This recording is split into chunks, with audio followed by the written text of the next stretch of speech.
ದೇಶದಲ್ಲಿ ಭಾರತ ಮಾತೆ ಮತ್ತು ಮಹಿಳೆಯರಿಗೆ ಆರ್ಎಸ್ಎಸ್ ವಿಶೇಷ ಗೌರವ ಮತ್ತು ಸ್ಥಾನಮಾನ ನೀಡುತ್ತಾರೆ. ಆದರೆ ಅದೇ ಆರ್ಎಸ್ಎಸ್ ಮುಖಂಡ ಕಲ್ಲಡ್ಕ ಪ್ರಭಾಕರ್ ಭಟ್ ಅವರು ಮುಸ್ಲಿಂ ಮಹಿಳೆಯರ ಬಗ್ಗೆ ತೀವ್ರ ಅವಹೇಳನ ಮಾಡಿದ್ದಾರೆ. ಆದರೂ ಅವರ ಮೇಲೆ ಸರ್ಕಾರ ಯಾವುದೇ ಕ್ರಮ ಕೈಗೊಂಡಿಲ್ಲ. ಒಂದು ವೇಳೆ ಇದೇ ಮಾತನ್ನು ನಾನು ಹೇಳಿದ್ದರೆ ನನ್ನ ಮನೆಯನ್ನೇ ಸುಟ್ಟು ಹಾಕುತ್ತಿದ್ದರು ಎಂದು ಮಂಗಳೂರು ಉತ್ತರ ವಿಧಾನಸಭಾ ಕ್ಷೇತ್ರದ ಮಾಜಿ ಶಾಸಕ ಮೊಯ್ದೀನ್ ಬಾವ ಹೇಳಿದ್ದಾರೆ.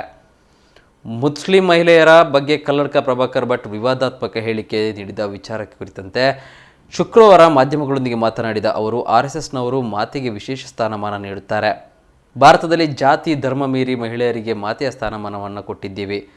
ಕಲ್ಲಡ್ಕ ಪ್ರಭಾಕರ್ ಭಟ್ರು ನೀಡಿದ ಹೇಳಿಕೆಯಿಂದ ಒಂದು ಸಮುದಾಯ ಮಾತ್ರವಲ್ಲ, ಪ್ರತಿಯೊಂದು ಹೆಂಗಸರಿಗೂ ನೋವಾಗುತ್ತದೆ. ಇನ್ನೊಂದು ತಂಡವಾಗಿದ್ದರೆ ಏನು ಮಾಡ್ತಾ ಇದ್ರೂ ನಿಮಗೆ ಗೊತ್ತಿದೆ ಎಂದು ಕಿಡಿಕಾರಿದರು. ಒಬ್ಬೊಬ್ಬರಿಗೆ ಒಂದೊಂದು ಕಾನೂನು ಅಲ್ಲ, ಎಲ್ಲರಿಗೂ ಒಂದೇ ಕಾನೂನು ಇರಬೇಕು. ಬ್ರಾಹ್ಮಣ ಸಮುದಾಯದಲ್ಲಿ ಮಹಿಳೆಯರಿಗೆ ಒಳ್ಳೆಯ ಸ್ಥಾನಮಾನ ನೀಡಲಾಗುತ್ತದೆ. ಇಳಿ ವಯಸ್ಸಿನಲ್ಲಿ ಕಲ್ಲಡ್ಕ ಪ್ರಭಾಕರ್ ಭಟ್ ಅವರು ನೀಡಿದ ಹೇಳಿಕೆ ನಮಗೆ ತಲೆ ತಗ್ಗಿಸುವ ಪರಿಸ್ಥಿತಿ ನಿರ್ಮಿಸಿದೆ ಎಂದು ಹೇಳಿದರು. ಸರ್ಕಾರ ಶಾಂತಿ ಸುವ್ಯವಸ್ಥೆಗೆ ಹಾನಿಯಾಗುತ್ತದೆ ಎಂದು ಪ್ರಭಾಕರ್ ಭಟ್ ಬಂಧಿಸದಿರುವುದು ಸರಿಯಲ್ಲ. ಶಾಂತಿ ಸುವ್ಯವಸ್ಥೆ ಎಂದು ಅವನು ಏನು ಮಾಡಿದರೂ ಸರಿನಾ? ಮುಲಾಜಿಲ್ಲದೆ ಹೇಳುತ್ತೇನೆ, ಸರ್ಕಾರವನ್ನು ನಂಬಿ 98% ಅಲ್ಪಸಂಖ್ಯಾತರು ಕಾಂಗ್ರೆಸ್ಗೆ ಮತ ಹಾಕಿದ್ದಾರೆ. ಫ್ರೀ ಕೊಡಿ, ಅದು ಕೊಡಿ, ಇದು ಕೊಡಿ ಎಂದಲ್ಲ, ಶಾಂತಿ ನೆಮ್ಮದಿ ಕೊಡಿ ಎಂದು ಮತ ಹಾಕಿರೋದು. ಯಾರು ಭಯೋತ್ಪಾದನೆ ಮಾಡ್ತಾರೆ, ತೊಂದರೆ ಕೊಡ್ತಾರೆ, ಅವರನ್ನು ಸರ್ಕಾರ ಮುಲಾಜಿಲ್ಲದೆ ಬಂಧಿಸಬೇಕು ಎಂದು ಆಗ್ರಹಿಸಿದರು.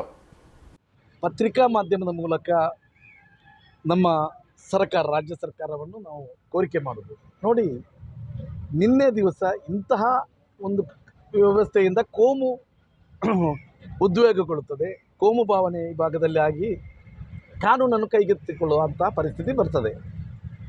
ನಿನ್ನೆ ತಮ್ಮ ಸರ್ಕಾರದ AG ಅವರು ಸಮೇತ ಅವರನ್ನು ಬಂಧಿಸಬೇಡ ಅಂತ ಹೇಳುವಂತಹ ನೋವು ಇವತ್ತು ಪ್ರತಿಯೊಬ್ಬರಿಗೂ ಇದೆ. ಹಾಗಾದರೆ ನಾಳೆ ಯಾರಾದರೂ ಏನಾದರೂ ಹೇಳಿಕೆ ಕೊಟ್ಟುಕೊಂಡು ಇಂತಹ ಒಂದು ಕೋಮು ಭಾವನೆಯನ್ನು ಕೆರಳಿಸುವಂತಹದ್ದಾದರೆ ಸರ್ಕಾರ ಇದನ್ನು ಕೈಕಟ್ಟಿ ಕೂತ್ಕೊಂಡು ನೋಡುವಂಥ ಪರಿಸ್ಥಿತಿ ಆಗಬಾರ್ದು. ಸರ್ಕಾರದ ಮೇಲೆ ಭಾಳ ಭರವಸೆ ಇತ್ತು. ಇವತ್ತು 133 ಶಾಸಕರನ್ನು ಆಯ್ಕೆ ಮಾಡಿ ಸರ್ಕಾರವನ್ನು ಆಯ್ಕೆ ಮಾಡಿದ್ದಾರೆ ಕರ್ನಾಟಕದ ಜನತೆ. ಅವರ ರಕ್ಷಣೆ ಸರ್ಕಾರದ ಕೈಯಲ್ಲಿದೆ.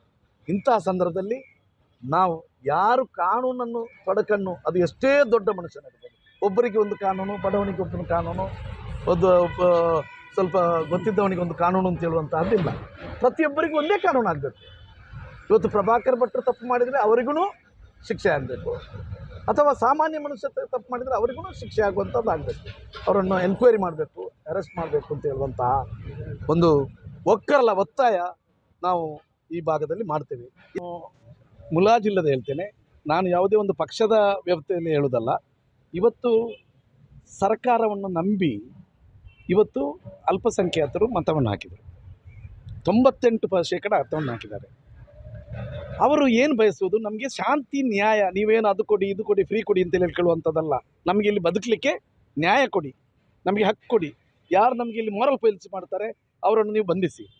ನಮ್ಮ ಯಾವುದೇ ಕಮ್ಯುನಿಟಿ ಇರ್ಬೋದು, ಅದು ಯಾರು ನಮ್ಮ ಸಹೋದರಿಯರು ಹೋಗುವಂಥ ಸಂದರ್ಭದಲ್ಲಿ ಆಗಲಿ, ಅಥವಾ ಯಾರು ತಪ್ಪು ಮಾಡ್ತಾರೆ, ಅದು ಯಾವುದೇ ಕಮ್ಯುನಿಟಿಯಲ್ಲಿರ್ಬೋದು, ಯಾರು ಭಯೋತ್ಪಾದನೆ ಮಾಡ್ತಾರೆ, ಯಾರು ತೊಂದರೆ ಮಾಡ್ತಾರೆ, ಅವರನ್ನು ಸರ್ಕಾರ ಮುಲಾಜಿಲ್ಲದೆ ಇದು ಮಾಡಬೇಕು, ಅರೆಸ್ಟ್ ಮಾಡಬೇಕು, ಅವರನ್ನು ಮಾಡಬೇಕು. ಬಟ್ ಇಲ್ಲಿ ಏನು ಮಾಡಿದ್ದಾರೆ ಸರ್ಕಾರ, ನಿನ್ನೆ AGಯ ಮೂಲಕ ಯಾವ ರೀತಿಯಲ್ಲಿ ಮಾಡಿದ್ದಾರೆ ಅಂತ ಹೇಳುವಂಥದ್ದನ್ನು ತಾವು ಎಲ್ಲ ಪತ್ರಿಕಾ ಮಾಧ್ಯಮದಲ್ಲಿ ನೋಡ್ತಾ ಇದ್ದೀರಾ. ಸೋಷಿಯಲ್ ವ್ಯವಸ್ಥೆ ಹಾಳಾಗುತ್ತೆ, ಅವರನ್ನು ಬಂಧನ ಮಾಡಿದರೆ ನೋಡಿ.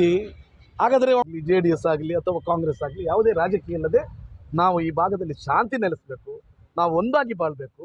ಇವತ್ತು ಈ ಭಾರತ ಮಾತೆಯ ತಾಯಿಯ ಹೊಟ್ಟೆಯಲ್ಲಿ ಹುಟ್ಟಿದ್ದೇವೆ, ಒಂದಲ್ಲ ಒಂದು ದಿವಸ ಅದೇ ಮಣ್ಣಿಗೆ ನಾವು ಹೋಗುವರಿದ್ದೇವೆ.